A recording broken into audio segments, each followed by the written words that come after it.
ನಮಸ್ಕಾರ, ಶುಭ ಸಂಜೆ ಪ್ರೀತಿಯ ವೀಕ್ಷಕರೆಲ್ಲರಿಗೂ ಸಂಕಲ್ಪ ಸಿದ್ಧಿ ವಿಶೇಷ ಕಾರ್ಯಕ್ರಮಕ್ಕೆ ಆತ್ಮೀಯ ಸ್ವಾಗತ. ಇದೇ ಮಾರ್ಚ್ 31ನೇ ತಾರೀಕು ಕುಬೇರ ಸಭೆ ಕಾರ್ಯಕ್ರಮ ನಡೀತಾ ಇದೆ. ಸ್ಕ್ರೀನ್ ಮೇಲೆ ನಂಬರ್ಸ್ ಬರ್ತಾ ಇದೆ, ಸೊ ಕಾಲ್ ಮಾಡಿ. ಇನ್ನೂ ಕೂಡ ತಮ್ಮ ಹೆಸರುಗಳನ್ನ ನೋಂದಾಯಿಸ್ಕೊಂಡಿಲ್ಲ ಅಂತಂದರೆ ಈಗಲೇ ತಮ್ಮ ಹೆಸರುಗಳನ್ನ ನೀವು ರಿಜಿಸ್ಟರ್ ಮಾಡ್ಕೊಳ್ಬೋದು. ಕುಬೇರ ಸಭೆ ಕಾರ್ಯಕ್ರಮದಲ್ಲಿ ಪಾಲ್ಗೊಳ್ಬಹುದು.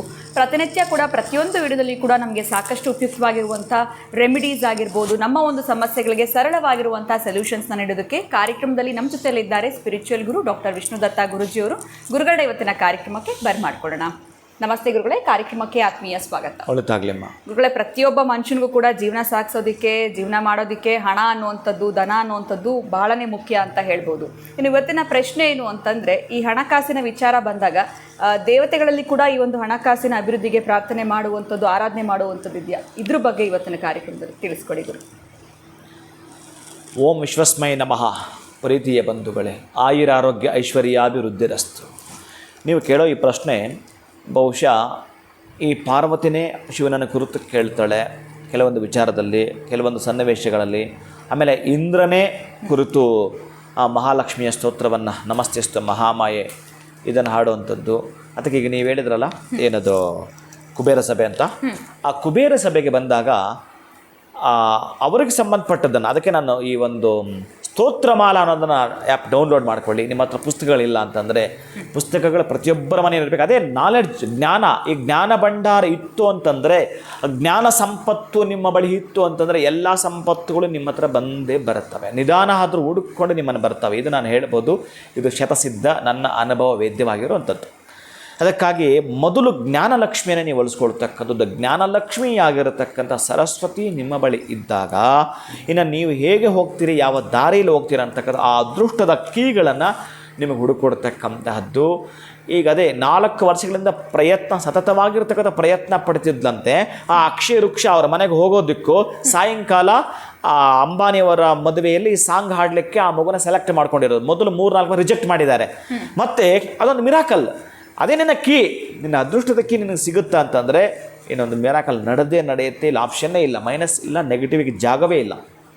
ಅದಕ್ಕಾಗಿ ಅಂತಹ ಕುಬೇರ ಸಭೆಯಲ್ಲಿ ಪಾಲ್ಗೊಂಡಾಗ ಅವರಿಗೆ ಸಂಬಂಧಪಟ್ಟ ಜಾತಕದ ಒಂದು ಚಾರ್ಟನ್ನು ಕೂಡ ಅವರ ಸಮಸ್ಯೆಗಳಿಗೆ ಅಲ್ಲೇ ನೇರವಾಗಿ ನಾನಿದ್ದು ಪರಿಹಾರಗಳನ್ನು ಕೊಡೋ ಮುಖಾಂತರ ಅಲ್ಲೊಂದು ಕ್ರಿಯೆ ನಡೆಯುತ್ತೆ. ಅಂಗನ್ಯಾಸಾದಿಗಳನ್ನು ನಡೆಸುವಾಗ ಅವರಿಗೆ ಅರ್ಥವಾಗಿಬಿಡುತ್ತೆ. ಹಾಗೆಯೇ ನೀವು ಕೇಳಿದ ಈ ಪ್ರಶ್ನೆ, ಈ ಧನದ ಉವಾಚ ಅಂದರೆ ಧನಲಕ್ಷ್ಮಿ ಸ್ತೋತ್ರ ಅಂತ ಒಂದಿದೆ. ಆ ಧನಲಕ್ಷ್ಮಿ ಸ್ತೋತ್ರ ಬಹುಶಃ ಹೇಗಿರುತ್ತೆ ಅಂತಂದರೆ, ಅದೇ ಈ ಒಂದು ಆ್ಯಪನ್ನು ಡೌನ್ಲೋಡ್ ಮಾಡಿಕೊಂಡು ಅವ್ರಿಗೆ ಅರ್ಥ ಆಗೋದು.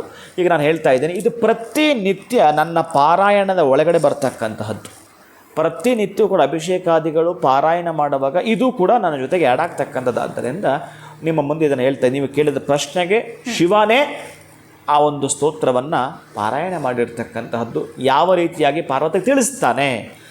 ಧನದ ಉವಾಚ ದೇವೇ ದೇವಮುಪಾಗಮ್ಯ ನೀಲಕಂಠ ಮಮ ಪ್ರಿಯಂ ಕೃಪಯಾ ಪಾರ್ವತಿ ಪ್ರಾಹ ಶಂಕರಂ ಕರುಣಾಕರಂ. ದೇವಿ ಉವಾಚ ಬ್ರೂಹಿ ವಲ್ಲಭ ಸಾಧೂನಾಂ ದರಿದ್ರಾಣಾಂ ಕುಟುಂಬಿನಾಂ ದರಿದ್ರಧನ ಲೋಪಾಯ ಮಂಜುಷೇವಧನಪ್ರದಂ. ನಮ್ಮ ಮನೆಯಲ್ಲಿರ್ತಕ್ಕಂತಹ ದಾರಿದ್ರ್ಯವನ್ನು ಹೋಗಲಾಡಿಸಿ ನಮಗೆ ಧನವನ್ನು ಕರುಣಿಸಲಿಕ್ಕೆ ಇರತಕ್ಕಂತಹದ್ದು ದೇವಿ ಉವಾಚ. ಈಗ ಶಿವ ಉವಾಚ ಪೂಜಯನ್ ಪಾರ್ವತೇ ವಾಕ್ಯಮಿದಮಾಹ ಮಹೇಶ್ವರ ಉಚಿತಂ ಜಗದಂಬಾಸಿ ತವ ಭೂತಾನುಕಂಪಯ. ಅಂದರೆ ಶಿವ ಹೇಳ್ತಾ ಇರ್ತಕ್ಕಂತಹದ್ದು, ಪಾರ್ವತಿ ಈ ವಾಕ್ಯ ಇದೆಯಲ್ಲ, ಇದನ್ನು ನೀನು ಹೇಳಿದ್ದೇ ಆದರೆ ಏನೇನು ಉಚಿತವಾಗಿ ನಿನಗೆ ಸಿಗುತ್ತವೆ, ಏನೇನು ಈಗ ಒಂದು ತೊಗೊಂಡ್ರೆ ಮತ್ತೊಂದು ಫ್ರೀ ಅಂತ ಇರ್ತಿರಲ್ಲ, ನೀವು ಕೇಳಿಸ್ಕೊಂಡಿರ್ತೀರಲ್ಲ, ಇದು ಇಲ್ಲಿಂದಲೂ ಕೂಡ ಪ್ರಾರಂಭ ಆಗಿದೆ ಅನ್ನೋಕ್ಕೆ ನಿಮಗೆ ತೋರಿಸ್ತಕ್ಕಂತಹದ್ದು. ಸಸೀತಂ ಸಾನುಜಂ ರಾಮಂ ಆಂಜನೇಯಂ ಸಹಾನುಗಂ ಪ್ರಣಮ್ಯ ಪರಮಾನಂದಂ ವಕ್ಷೇಹಂ ಸ್ತೋತ್ರಮುತ್ತಮಂ. ಧನದಂ ಶ್ರದ್ಧಾನಾಂ ಸದ್ಯ ಸುಲಭಕಾರಕಂ ಯೋಗಕ್ಷೇಮಕರಂ ಸತ್ಯಂ ಸತ್ಯಮೇವ ವಚೋ ಮಮ. ಪಠಂತಃ ಪಾಠಯಂತೋಪಿ ಬ್ರಹ್ಮಣೈರಾಸ್ತಿಕೋತ್ತಮೈ ಧನಲಾಭೋ ವೇದಾಶೋ ನಾಶಮೇತಿ ದರಿದ್ರತಃ. ಹೀಗೆ ಸ್ತೋತ್ರ ಮುಂದುವರಿಯುವಂಥದ್ದು. ನಮ್ಮಲ್ಲಿರ್ತಕ್ಕಂತಹ ದರಿದ್ರಗಳನ್ನು ತೊಳೆಯದೆ, ಅದೇ ನಾನು ಒಂದು ಎಕ್ಸಾಂಪಲ್ ಅವಾಗ ಕೊಡ್ತಿರ್ತೀನಿ. ನೀವು ರಾತ್ರಿ ಮಾಡಿರ್ತಕ್ಕಂಥ ಆ ಅನ್ನದ ಪಾತ್ರಗಳನ್ನು ತೊಳೆದಿಲ್ಲ, ಈಗ ಮತ್ತೆ ಅನ್ನ ಮಾಡಬೇಕು ನೀವು ಅಂದರೆ ಏನು ಮಾಡ್ತಿರ್ತಾಯಿ? ಇಮ್ಮಿಡಿಯೇಟ್ ತೊಳ್ಕೊಳ್ಬೇಕಲ್ಲ, ನೀವು ತೊಳೆಯದೇ ಮಾಡೋಕ್ಕೆ ಸಾಧ್ಯ ಇದೆಯಾ? ಹಾಗೆ ನಮ್ಮ ಮನೆಯಲ್ಲಿ ಬಹುಶಃ ಗೊತ್ತಿಲ್ಲ ಯಾವ ಭಾಗದ ಯಾವ ವ್ಯಕ್ತಿಯ ಯಾವ ಸಂಧಿಯಲ್ಲಿ ಯಾವ ಗೊಂದಿಯಲ್ಲಿ ನಿಮ್ಮ ಮನೆಯಲ್ಲೇ ನಿಮ್ಮ ಇಕ್ಕಲುಗಳಲ್ಲಿ ಮೆಟ್ಟಲುಗಳಲ್ಲೋ ಎಲ್ಲಿ ದಾರಿದ್ರ್ಯ ಅಡಗಿದೆಯೋ ಅದನ್ನು ಸಂಪೂರ್ಣ ತೊಳಿ ಮೊದಲು ಅಂತ ಹೇಳ್ತಾನೆ. ಅಂತಹ ತೊಳೆಯೋದು ಗುರುಗಳೇ ನಮಗೆ ಗೊತ್ತಿದೆ, ಶುದ್ಧಿ ಮಾಡಿದ್ದೀವಿ, ಅದು ಮಾಡಿದ್ದೀವಿ, ಇದು ಮಾಡಿದರೆ ನಮ್ಗೆ ಗೊತ್ತಾಗ್ತಿಲ್ಲ ಗುರುಗಳೇ ಅನ್ನೋದೇ ಆದರೆ ಈ ಸ್ತೋತ್ರವನ್ನು ನೀನು ಹೇಳಿದ್ದೆ ಆದರೆ ನೀನು ಏನೇನು ಮಾಡ್ತಾ ಇದೀಯಾ, ನೀನು ಎಲ್ಲೋ ಒಂದು ಕಡೆ ಮನೆಯೆಲ್ಲ ಫಿಸಿಕಲಾಗಿ ನೀನು ಶುದ್ಧಿ ಮಾಡಿದೀಯಾ, ಮಾನಸಿಕವಾಗಿ ಶುದ್ಧಿ ಮಾಡಲಿಕ್ಕೆ ಆಗಲಿಲ್ಲ ಅಂತಂದರೆ ಈ ಸ್ತೋತ್ರ ಧನಲಕ್ಷ್ಮಿ ಸ್ತೋತ್ರವನ್ನು ನೀನು ಪಠಣೆಯನ್ನು ಪಾರಾಯಣವನ್ನು ನೀನು ಮಾಡ್ತೀನಿ ಅಂತಂದರೆ ಏನೇನು ಉಚಿತವಾಗಿ ನಿನಗೆ ಆಗ್ತಕ್ಕಂತಹದ್ದು ದರಿದ್ರ ಧನೋಪಾಯ ಎಲ್ಲವೂ ಕೂಡ ಹರಣ ಹಾಕ್ತಕ್ಕಂಥದ್ದು, ದಾರಿದ್ರ್ಯಗಳೆಲ್ಲವೂ ಕೂಡ ನಿನಗೆ ಹೋಗಿ ಧನ ಪ್ರಾಪ್ತಿಯಾಗಲಿಕ್ಕೆ ಲಕ್ಷ್ಮೀ ಕರುಣಿಸ್ತಾಳೆ. ಆಕಸ್ಮಿಕ ಒಂದು ಎರಡು ಗೊತ್ತಿಲ್ಲ ನಿನಗೆ, ಅದನ್ನು ಮಾಡ್ಕೊಳ್ಳೋಕ್ಕಾಗಲಿಲ್ಲ, ಅದು ಶುದ್ಧಿ ಮಾಡಲಿಲ್ಲ, ಭೂತ ಶುದ್ಧಿ ಆಗಲಿಲ್ಲ, ಅಂತರಂಗ ಶುದ್ಧಿ ಆಗಲಿಲ್ಲ, ಆವಾಗ ಈ ಸ್ತೋತ್ರವನ್ನು ಹೇಳಿದರೆ ಶೀಘ್ರವಾಗಿ ನಿನಗೆ ಧನಲಕ್ಷ್ಮಿ ಕರುಣಿಸ್ತಾಳೆ. ಇಂತಹ ಧನಲಕ್ಷ್ಮಿ ಸ್ತೋತ್ರವನ್ನು ಚಿಕ್ಕದಾಗಿದೆ, ತುಂಬ ದೊಡ್ಡದಾಗೇನಿಲ್ಲ. ನೀನೇನಾದರೂ ಪ್ರತಿನಿತ್ಯವೂ ಕೂಡ ಆ ಧನಲಕ್ಷ್ಮಿಯ ಸ್ತೋತ್ರ 6 ಆಗಿರೋದ್ರಿಂದ 6 ಬಾರಿ, ಪ್ರಾತಃ ಕಾಲದಲ್ಲಿ 3 ಬಾರಿ, ಸಾಯಂಕಾಲ 6 ಬಾರಿ ಪಠಿಸ್ತಾ ಬಾ. ನಿನಗೆ ಬಹುಶಃ ಎಷ್ಟು ದಿನಗಳ ಕಾಲ ಸಾಧ್ಯವಾಗುತ್ತೋ ಅಷ್ಟಂದರೆ ನಿನ್ನ ಪ್ರೀತಿಯಿಂದ ಮಾಡ್ತಾ ಬಾ ಇದನ್ನು. ಗುರುಗಳೇ ನಾನು ಒಂದು 20 ದಿನ ಹೇಳ್ತೇನೆ, ಒಂದು 54 ದಿವಸ ಹೇಳ್ತೀನಿ, ಅಥವಾ 108 ದಿನ ಕೂಡ ಹೇಳ್ತೀನಿ. ಕೆಲವು ಹೆಣ್ಣು ಮಕ್ಕಳು ಕೇಳ್ತಾರೆ ಪಾಪ 5 ದಿನಗಳು ಪೀರಿಯಡ್ಸ್ ಗುರುಗಳಂತ, ಅದನ್ನು ಹೊರತುಪಡಿಸಿನೇ ಕೌಂಟ್ ಮಾಡ್ಕೊ.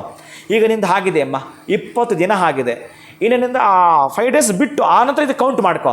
ಒಟ್ಟಾರೆ ನಿನಗೆ 48 ಅಥವಾ 54 108 ದಿನಗಳು ಹೇಳ್ತೀನಿ ನಾನು ಅಂತಂದರೆ ಶಿವನೇ ಹೇಳಿರೋದ್ರಿಂದ ನಿಮಗೆ ಇಲ್ಲಿ 2 ಪ್ಲಸ್ ಆಗ್ತವೆ. ಏನಂತಂದರೆ ಇರ್ತಕ್ಕಂತಹ ದಾರಿದ್ರ್ಯಗಳನ್ನು ತೊಳೆಯೋದ್ರ ಜೊತೆಗೆ ಧನಲಕ್ಷ್ಮಿ ಕರುಣಿಸ್ಕೊಡುತ್ತಾಳೆ ಅಂತ.